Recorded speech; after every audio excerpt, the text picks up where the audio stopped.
Welcome. Today we're going to be taking a look at Star Wars Rebellion. Star Wars Rebellion is a 2-player game, or if you want to play in teams, can go up to 4 players. It's an area control, area influencing, dice rolling, hand management game, where one player or team takes the role of the Rebel Alliance, and then the other team or player takes the role of the Galactic Empire. Now, in this game, we're going to be fighting the Galactic Civil War, where the goal of the game for the Imperials is to conquer the Rebels' base system. Once that happens, that sets the Rebels back so far that they could not continue. The Rebels' goal for this game is to have the influence marker reach the time marker space. When that happens, they've garnered enough influence or sympathy throughout the area that they are going to start the end of the Empire. Now that we know what the winning conditions are, let's go ahead and take a look at some of the components of the game, the setup, and how a round works in Star Wars Rebellion.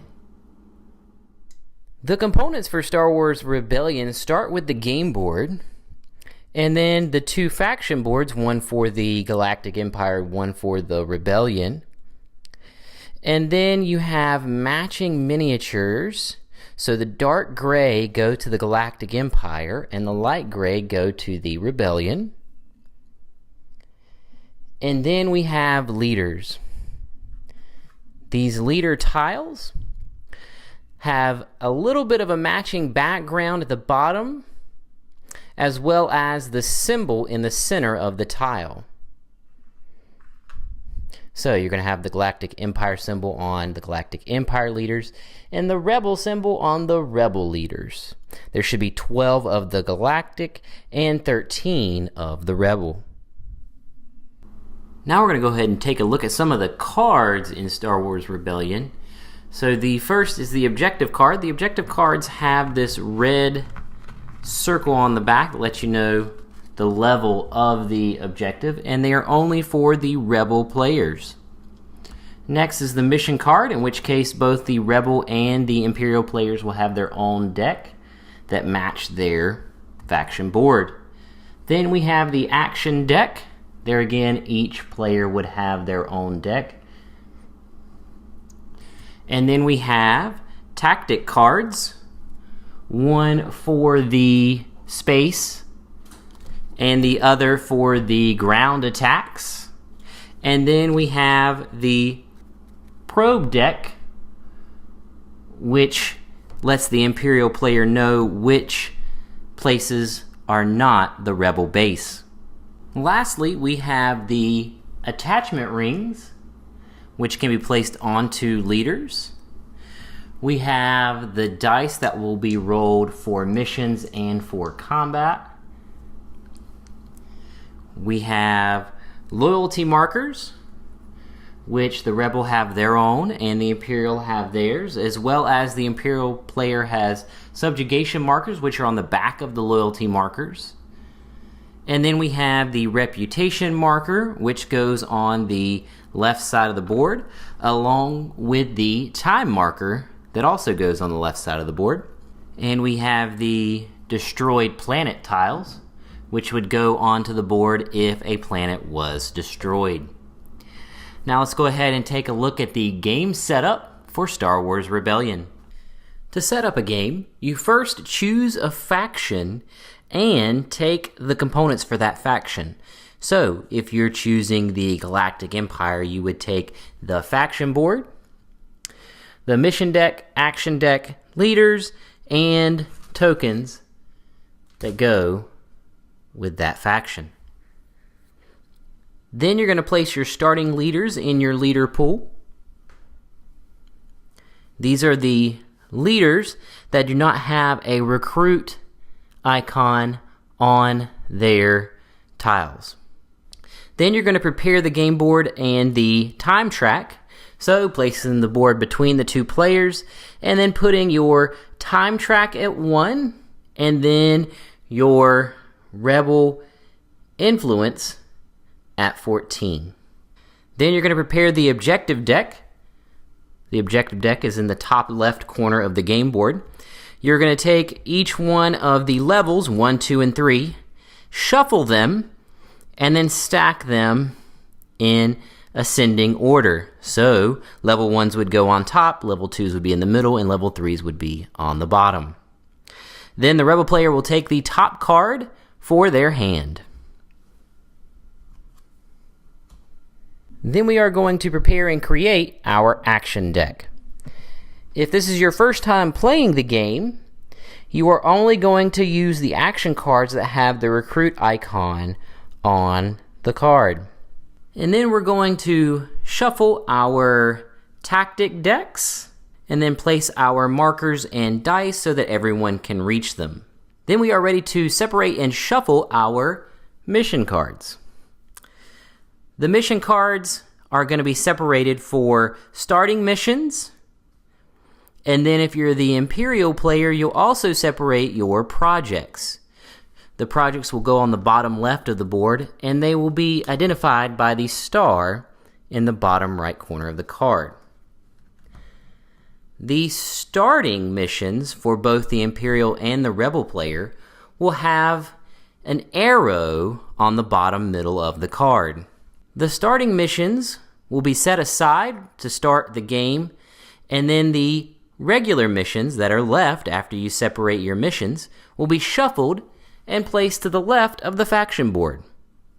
Now ready to place our starting units and loyalty markers. If it's your first time playing, there's a detailed setup that is everything you see here with all of the units on the board in the rulebook, as well as an advanced setup where you can use your probe cards to find out where you can place your loyalty markers and troops. Next, out of the probe cards, the Rebel player is going to choose their location for the Rebel base. Once they choose that location for the Rebel base, they'll put it under the location spot on the left side of the board. You'll want to place your damage tokens next to the board and the sabotage markers next to the board. The sabotage markers will allow you to cover up a system's resources in the game. Now each player is going to draw a starting hand. They already have their 4 starting missions, and then they will draw 2 more from their deck, and they're ready to start the first round. Each round consists of 3 phases: the assignment phase, the command phase, and the refresh phase. So let's start with the assignment phase. Starting with the Rebel player, you are to assign leaders to your missions, and you can assign 1 to 2 of your leaders per mission. Make sure that the skill on the leader matches the skill on your mission card. When you're using a leader, you would place it on top of your mission card, and then any leaders left after this phase can be used in the command phase to move or oppose enemy missions. The next phase is the command phase, where you are going to be starting with the Rebel player and revealing/resolving missions, or placing leaders to move systems or start combat. When revealing a mission, if the word resolve was on the mission card, then the card's ability would automatically occur. If it says attempt, like you see on this mission card, then an opponent leader can oppose the mission. When attempting the mission, you are going to roll as many dice that match the skill on the top of the card. So in this case, we would roll 2 dice. And it is good to point out that you have to have at least 2 of this particular skill for this mission. And so, when you're rolling your dice, you're going to get 1 success for this die result, which is a hit. Then you're going to get 1 success for the direct hit die result. And then you're going to get 2 successes for the 2 lightsaber die result. And if it is opposed, then the success of this mission would be if you roll the most number of successes versus your opponent. Also, you'll notice there is a leader underneath this mission.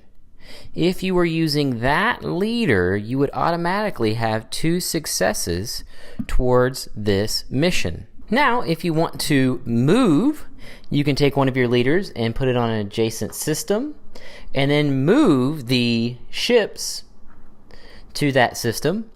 Or you can move ground troops, but only through using any of your ships that have a capacity next to them.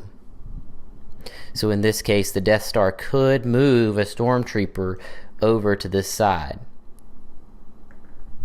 So let's go ahead and quickly talk about what happens when we have combat. In this case, the Imperials have moved into a rebel system. And then, starting the combat, the rebel player can add a leader to this space. And then we will draw tactic cards. Tactic cards are based on the numbers on your leader. So with this one, we would draw 3 space tactic cards.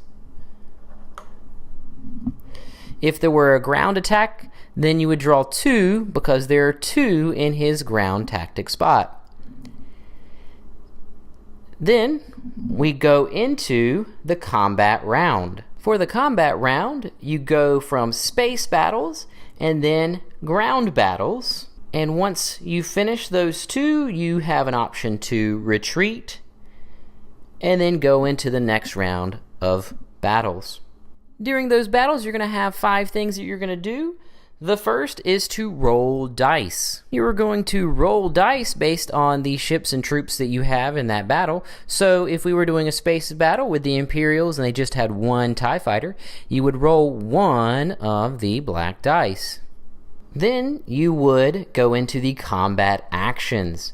During the combat actions, you can play a tactic card, or you could draw a tactic card. When drawing a tactic card, you do have to discard one of your 2 hit dice faces. Then step 3 would be assign damage. When it comes to damage, you have the hit, which goes against the health of a gray ship or ground troop, and then you have the direct hit, which goes to either the gray or the red. If it were a red dice, then you would have a hit that would go only to the red health, and then a direct hit that would go to either the red or the gray. Next is the block damage. The opponent can use a tactic card to block damage from your attack. And then finally, we have destroyed units.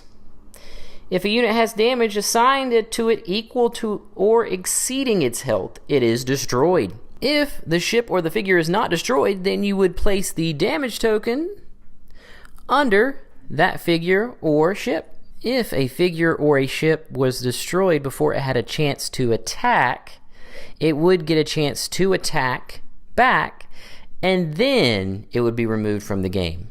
After 1 round of battle, you can retreat, which means you would take your leader and any of the units in that system to an adjacent system. Then after all missions have been resolved and the movements have been resolved, it's time to go into the refresh phase. During the refresh phase, you are going to start by retrieving your leaders.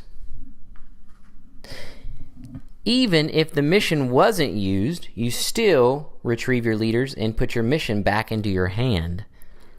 Then you're going to draw 2 more mission cards to your hand. If your hand then gets over 10 cards, you would discard down to 10.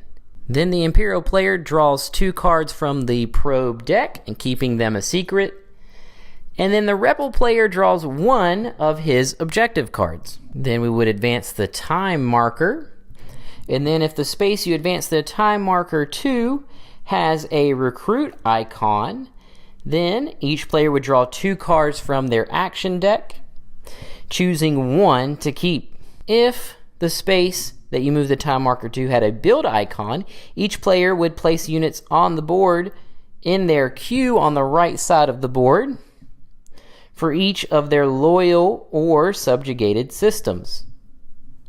So if you were looking at the center space here, you have an orange triangle, which indicates a stormtrooper. And so that stormtrooper would go in the number 1 space on the queue on the right side of the board. Then we have the last step, which is deploy units. So any unit on the right side of the board would slide down 1 space in the queue, and if it was in the first space, instead of sliding down, it would go onto the board. When you put it into a particular system, you can only place 2 in the same system, which now we are ready to begin round 2, and this would continue on until one of the 2 winning conditions are met, with the Galactic Empire finding and conquering the Rebel base, or the Rebels getting their influence down to where the time track marker is located.